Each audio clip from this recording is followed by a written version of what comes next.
मेरा नाम करीम है। मेरी उम्र 65 साल है। मेरे पापा टेलर थे। मुझे पढ़ने का बहुत शौक था।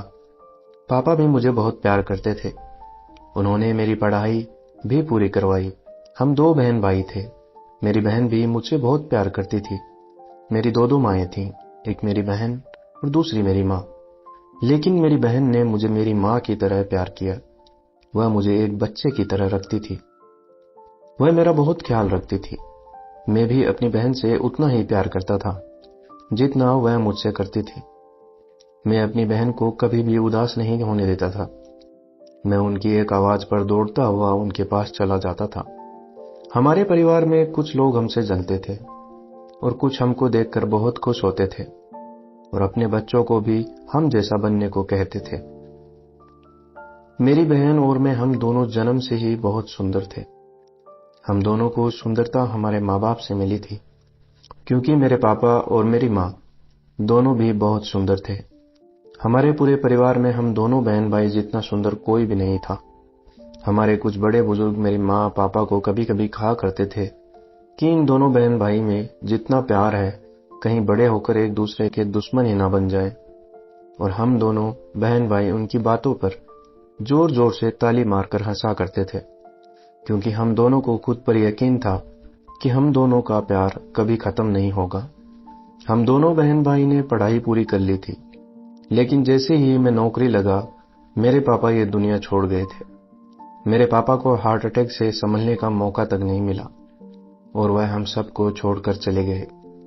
हमारी खुशियों को मानो किसी की नजर लग गई थी और उसी दिन से हमारी बर्बादी शुरू हो गई थी। पापा के जाने के बाद हमारे घर के हालात बहुत ज्यादा खराब हो गए थे। मैं नौकरी करता था, लेकिन मुझे ज्यादा तनख्वाह नहीं मिलती थी।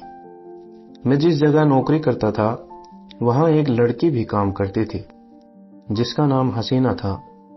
हम दोनों बहुत अच्छे दोस्त बन चुके थे। मैं उसके घर की हर बात शेयर करता था। वह भी मुझसे अपने घर की बातें शेयर किया करती थी। ये दोस्ती कब प्यार में बदल गई मुझे पता भी नहीं चला। पापा को दुनिया से गए अभी 8 महीने भी पूरे नहीं हुए थे। मेरी माँ अभी भी खुद को संभाल नहीं पाई थी। घर के हालात भी नाजुक थे। इस हालत में मैं मेरी माँ से हसीना के बारे में बात नहीं करना चाहता था, लेकिन हसीना के घर वाले भी उसके लिए रिश्ता ढूंढ रहे थे। मेरी भी मजबूरी थी। तभी एक दिन मैंने माँ से जाकर हसीना के बारे में बात की और माँ को कहा कि मैं उससे प्यार करता हूँ और उसी से शादी करना चाहता हूँ। ये सुनकर मेरी माँ तो चुप रही, लेकिन मेरी बहन मेरे लिए बहुत खुश हुई और मेरी बहन ने मेरी माँ को मनाया और मुझे शादी के लिए परमिशन दी कि वह बड़े ही धूमधाम से शादी करे। और फिर 2 महीने के अंदर अंदर ही मेरी और हसीना की शादी हो गई। हसीना मेरे बारे में अच्छी तरह जानती थी। वह एक अमीर घर की लड़की थी और मैं एक गरीब घर का लड़का था। उसको मेरी गरीबी से कोई भी प्रॉब्लम नहीं थी। वह घर आई तो मेरी बहन और माँ ने उसका बहुत ही प्यार से वेलकम किया। वह भी खुशी खुशी मेरी माँ और बहन के साथ रहने लगी। मैं भी बहुत खुश था, क्योंकि हसीना की माँ और बहन से अच्छी दोस्ती हो गई थी। मेरी शादी को कुछ ही टाइम हुआ था कि घर में अजीब सा माहौल रहने लगा। कभी माँ आंखों में आंसू लिए एक कोने में बैठी रहती तो कभी बहन। मुझे माँ और बहन की इस उदासी की वजह मालूम नहीं हो रही थी।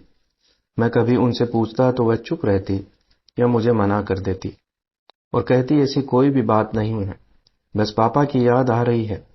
शुरू शुरू में मैं तो यही समझता रहा। एक दिन मेरी बहन और मेरी बीवी रसोई घर में खड़े न जाने किस बात पर बहस कर रहे थे। मैं एकदम चौंक गया, क्योंकि आज से पहले कभी भी इस तरह नहीं हुआ था। मेरी बहन को एकदम चुपचाप रहने वाली और खामोश हंसमुख लड़की थी। मैंने हैरानी से दोनों को रसोई घर में खाने पर बहस करते हुए सुना। जब मेरी बीवी रसोई घर में खाना बना रही थी, तो मेरी बहन उसको खाने में नमक मिर्च कम रखने के लिए कह रही थी। मेरी पत्नी ने जैसे ही मुझे देखा तो वह फूट फूट कर रोने लगी और कहने लगी, ये मेरा भी घर है क्या? मुझे इस घर में कभी भी अहमियत नहीं मिलेगी क्या? मैं अब अपनी मर्जी से खाना भी नहीं बना सकती। हर समय की रोक टोक से मुझे परेशान कर दिया गया है। जिस दिन से मैं इस घर में आई हूं, न जाने तुम्हारी माँ और बहन मुझे इस घर में बर्दाश्त ही नहीं कर रही हैं। क्या शादी से पहले तुम्हारी माँ और बहन इस रिश्ते से खुश नहीं थे क्या, जो अब मुझे इतनी तकलीफ दे रहे हैं? मैंने हैरानी से अपनी बहन की तरफ देखा, जो हैरानी से अपनी आंखें फाड़े मेरी पत्नी को देख रही थी। मैंने हसीना से कहा, तुम अपने कमरे में जाओ। हसीना वहां से चली गई। तो मैं अपनी बहन के पास गया और आराम से उसे पूछा, क्या हुआ? मेरी बहन कहने लगी, मैंने माँ की तबीयत ठीक न होने के कारण हसीना को सिर्फ इतना कहा था कि सब्जी में नमक और मिर्च कम डालें। दोस्तों, आपको मेरी ये कहानी कैसी लगी, कमेंट करके जरूर बताइएगा। इस कहानी का नेक्स्ट पार्ट जल्द आएगा। धन्यवाद।